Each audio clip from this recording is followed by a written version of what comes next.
কথারও কি আছে, বাজেট আছে।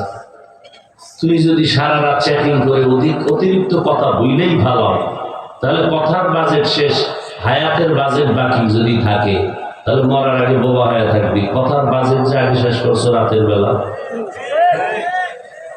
আমার কথা বুঝে আসে? আমি কি হাসির কথা বলছি? যদি বুঝে আসে তো কান্নার দরকার, হাসো কেন? নিজের জীবনটাকে ধ্বংস করে দিছো। কেউ যদি কানের উপর একটা থাপ্পড় মারতো আর কান ধ্যানরা হয়ে যেত, থানায় যেতে মামলার জন্য। তুই নিজে মোবাইল দিয়ে কানকে ধ্বংস করেছো, তোর বিরুদ্ধে বিচার কে করবে? নিজের কান নিজে ধ্বংস করেছো। হেডফোন লাগায় কানের পাশ শেষ। মোবাইল তো আমরাও চালাই, মাঝে মাঝে কিতাবাদি দেখি, কিন্তু এখন চাইলে 5 মিনিট পরে গোলায় যায়, চোখে দেখি না। এখন মোবাইল দেখে ভিতরে আসে না কথাগুলো, বিরক্ত, মাথা ব্যথা করে। আমার হালাত যদি এমন হয়, তোমারটা কি হবে? আবার এই মোবাইল চালাইতে চালাইতে কিছু যুবক তোমাদের মতো রাস্তার উলঙ্গ পাগল হয়ে ঘুরে আছে। মানো আর না মানো, সত্য কথাটা স্বীকার করো।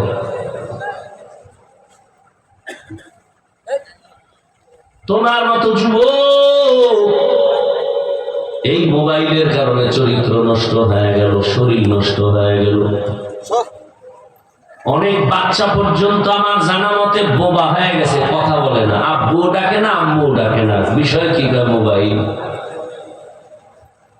তেল ভরা পানি ভরা দিবেন নি হুজুর, আমি বললাম জুতা ভরা দিলেও কাজ হবে না।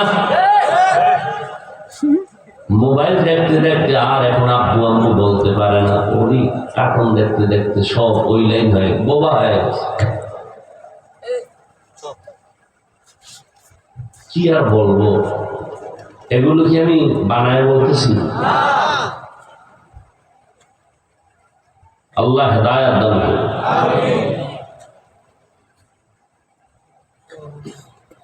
হ্যাঁ, আয়াত নিছি, হাদিস নিছি, ওদিকে ঢুকি নাই, বাকি ওই মূল বিষয়ের উপরে আমার কথা চলতেছে। এবার তর্জমা করে সংক্ষিপ্ত কিছু ব্যাখ্যা শুনেন। হেদায়েতের মালিক আল্লাহ, বলার দায়িত্ব আমাদের, মানবেন কিনা সে দায়িত্ব আপনাদের। ইয়া আইয়ুহাল্লাযীনা আমানুত্তাকুল্লাহ, আল্লাহ বলেন ও মুমিন, আল্লাহকে ভয় করো, তাকওয়া অর্জন করো। ওয়া কুনু মা'আস সাদিকিন, আল্লাহর প্রিয় বান্দা, সত্যবাদী যারা, তাদের বন্ধু হইয়া থাকো। একটা হাদিস পড়েছিলাম, নবী বলেন মান তাওয়াযা লিল্লাহ রাফাআহুল্লাহ, যে আল্লাহর জন্য নিজের বিনয়ী বানায়, ছোট বানায়, আল্লাহ তার মর্যাদা বাড়ায় দেয়।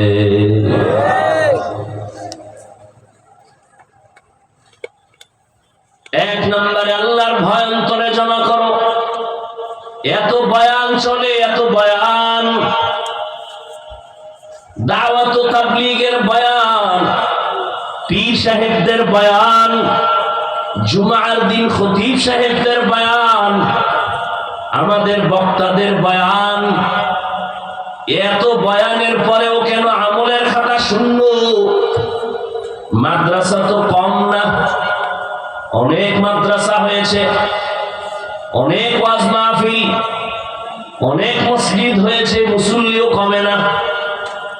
জুমার দিন শুধু মুসল্লি বাড়ে আর বাড়ে, কমিটি বলে তাড়াতাড়ি সাপ বাড়াও, কিন্তু আমলের খাতা শূন্য কেন? এর একমাত্র কারণ, কিয়ামত পর্যন্ত বয়ান চললেও মানুষ আমলে আসবে না যতক্ষণ পর্যন্ত আল্লাহকে ভয় না করবে।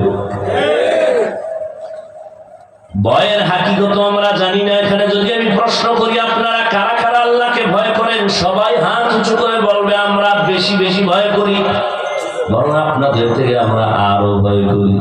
অথচ এখানে এমন আশেক বসে আছেন, আজকে ফজর পড়ে নাই, যোহর পড়ে নাই, আসর পড়ে নাই, মাগরিব পড়ে নাই, এশাও পড়ে নাই। এমন আশেক নাই? কত বড় চাপাবাজ, নামাজ বাদ দিয়েও তার দিল তাজা আছে না নেই? বলে আমার দিল পরিষ্কার। মদিনার নবী বলেন যারা নামাজ পড়ে না ওরা নিকৃষ্ট দুনিয়ার চোর। চোরের দিল আর কেমন পরিষ্কার। পয়গম্বর বলেন বেঈমান আর মুমিনের মধ্যে ব্যবধান নামাজ। বাইনাল আবদি ওয়া বাইনাল কুফরি তারকুস সালাহ।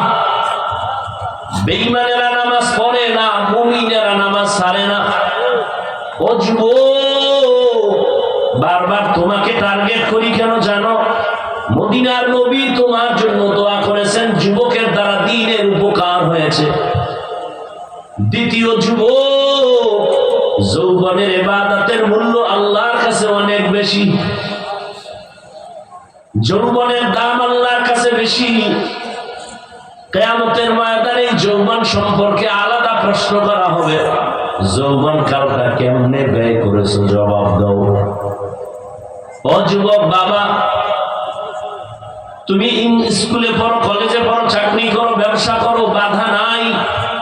বরং আমি দোয়া করি তুমি একজন ভালো ডাক্তার হও, ইঞ্জিনিয়ার হও, প্রফেসর হও, তবে দাবি আমার বেয়াদব হইবা না। বেয়াদব হবা না, সাবধান। তোমার আচরণে যেন কখনো কোনো আলেম কষ্ট না পায়। তোমার ব্যবহারে কখনো যেন মা বাবা কষ্ট না পায়। তোমার ব্যবহারে কখনো যেন কোনো মুরব্বী কষ্ট না পায়। তোমার চরিত্র সুন্দর করো।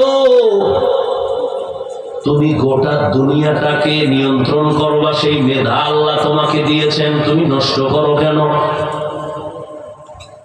নমরুদের মতো বেঈমান যদি গোটা দুনিয়াটা কন্ট্রোল করতে পারে, যেভাবেই হোক, জোরে জব্বরে। তোমার মেধা এত সুন্দর, তুমি কেন গোটা দুনিয়াটাকে নিয়ন্ত্রণ করতে পারবা না? পারবা, সে মেধা আছে, কিন্তু কাজে লাগাই না, বরং নষ্ট করে ফেলতেছো। আজকে তাকায় দেখছো না রে বাবা, তোমাদের দৃষ্টান্ত। এই যুবকদের শক্তি আর মেধার বিকাশ যারা দেখে নাই, তারা সূর্যের আলোর মতো দেখে নিল এই আন্দোলনের মাধ্যমে যুবকেরা কি পারে, ঠিক না?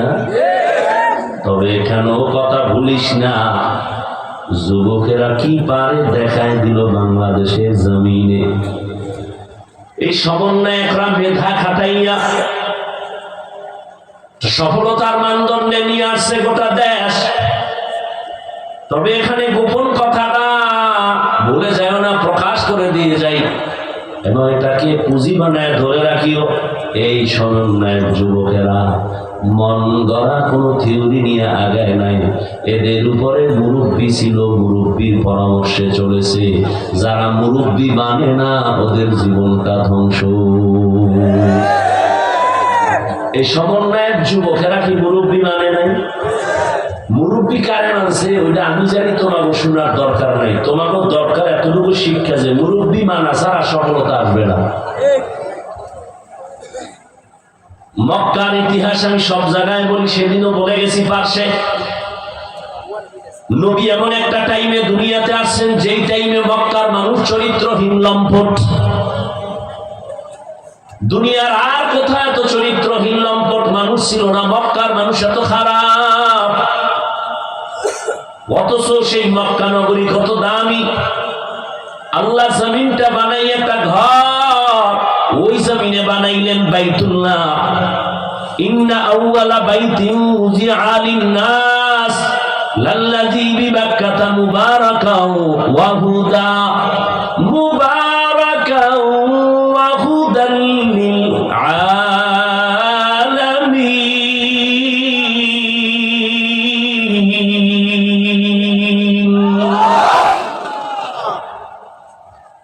১৫০০ বছর হয়ে গেল, আল্লাহর কোরআনের একটা ভুল কেউ বের করতে পারলো?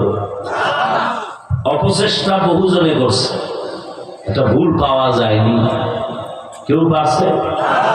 হাজার হাজার হাজার লাখ কোটি কোরআনের কপি জ্বালায় দিছে। কোরআন জানে জমিনে না থাকে, বন্ধ হয়েছে। ৮ বছরের সন্তানের দাঁড় করায় দাও মাইকের সামনে, পুরো কোরআনটা মুখস্থ করবে, একটা নক্তার ভুল হবে না।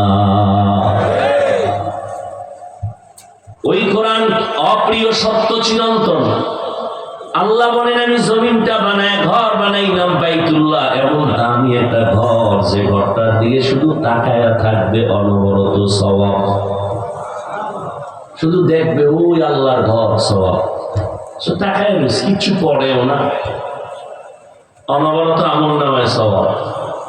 কিছু কিছু জিনিস আল্লাহ কত দয়া আমাদের করছে, অনায়াসে ন্যাক করতে পারি সেই সুযোগ দিছে, তোমার কোনো কষ্ট লাগবে না, চোখ খুলে তাকায় দেখো সওয়াব। কি দেখবো? মা দেখ, বাপ দেখ, মা বাবার দিয়ে তাকায় থাকো অনায়াসে সওয়াব। আল্লাহর কোরআনটা খুলে তাকায় দেখো সওয়াব। ওলামায়ে কেরাম আহলে হক যারা, যাদের বয়ানে মানুষের দিন পরিবর্তন হয়, আমলের জন্য অন্তর তৈরি হয়, দেখো সওয়াব। বাইতুল্লাহ দিয়ে তাকায় থাকবে সওয়াব। এত দামি বাইতুল্লাহ, যেই বাইতুল্লাহর বাউন্ডারি আর এরিয়ার মধ্যে ঢুকলেই একবার আল্লাহ বললে 1,00,000 বার আল্লাহ বলার সওয়াব। এত দামি জায়গা, প্রশ্ন বড় কঠিন, এত সুন্দর দামি জায়গার মানুষজন গুলো কেন পৃথিবীর নিকৃষ্ট লম্পট চরিত্রহীন? আরে ভাই, আতরের দোকানে গেলে কিনতে না পারলে অন্তত গ্যারান্টা তো পাওয়া যায়, কি ভাই? তাহলে বাইতুল্লাহর মতো জায়গার মানুষ খারাপ হতে পারে মানি, কিন্তু পৃথিবীর থেকে সব থেকে খারাপ কেন? এর একমাত্র জবাব মুরব্বী মানে নাই। আমার বয়ানের মূল থিম যে আয়াত পড়ছি, এর বিষয়বস্তু 1, আল্লাহকে ভয় করো, 2, মুরব্বী মেনে চলো। এটা আমার আয়াতের বিষয়বস্তু। যারা মুরব্বী মানে না, আল্লাহর কসম 1 বার, আল্লাহর কসম 2 বার, আল্লাহর কসম 3 বার, ওয়াল্লাহি বিল্লাহি তাল্লাহি, যারা আল্লাহর খাঁটি বান্দা, যারা তাকওয়াওয়ালা, এদেরকে না মানিয়া নিজের মন মতো চলে, এদের দুনিয়াও বরবাদ, আখিরাতও বরবাদ।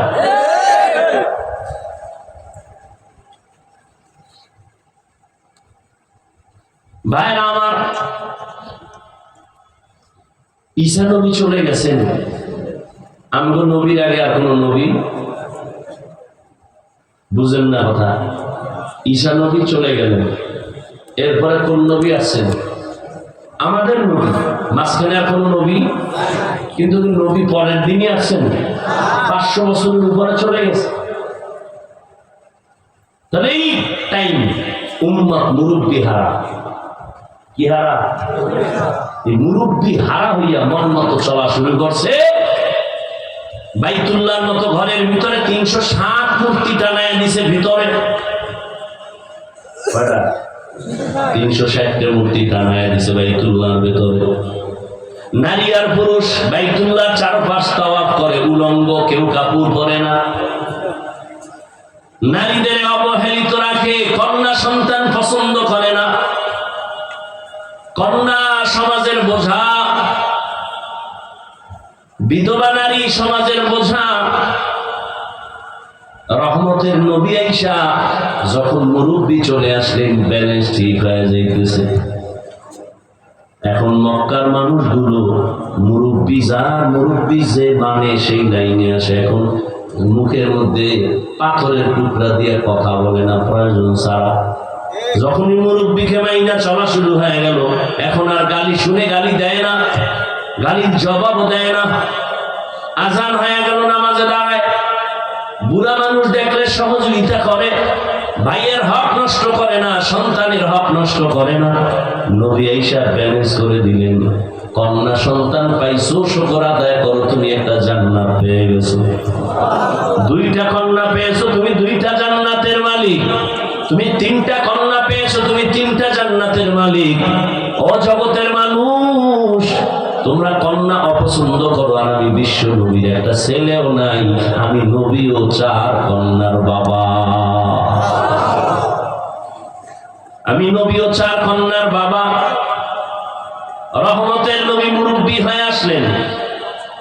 আসার পরে গোটা জগৎবাসীর জন্য একটা প্রেসক্রিপশন বানায় দিলেন 23 বছর লাগায়া। এই প্রেসক্রিপশনটা কিয়ামত পর্যন্ত যারা ফলো করবে তারাই সফল। ঠিক 1500 বছর হয়ে গেল নবী নাই, কিন্তু 2500 মাঠের ভেতরে নবীর আদর্শ আছে। আছে না? যে কারণে দুনিয়ার কোনো কোটিপতি এতগুলো মানুষ এই গরমে এখানে টাকার লোভ দেখেও বসায় রাখতে পারতো না। কত কিলা ক্লিয়ার চেয়ারের বাইরে বাইরে, আবার এই বিছনা দিত, কত ভিআইপি বসার জায়গা, আসা যাওয়ার গাড়ি ফ্রি, কিন্তু এখানে এরপর নিয়ন্ত্রণের জন্য আবার প্রশাসন লাগতো, ঠিক নেই? কিন্তু ১৫০০ বছর পরে তাকায় দেখো এটা কোন পাওয়ার, যেই পাওয়ারে মানুষগুলো থার্ড ক্লাসের বালুর মধ্যে বসে আছে, ক্ষুধা তৃষ্ণা আছে ঠিক, কিন্তু খানার কোনো পেরেশানি নাই, টাকার লোভ নাই, গাড়ি বাড়ির ভাড়াও দেওয়া হয় নাই, চুপচাপ বসে আছে, কোনো ক্লাস নাই, কে বড় কে ছোট, কে শিক্ষিত কে অশিক্ষিত, সব একা একা।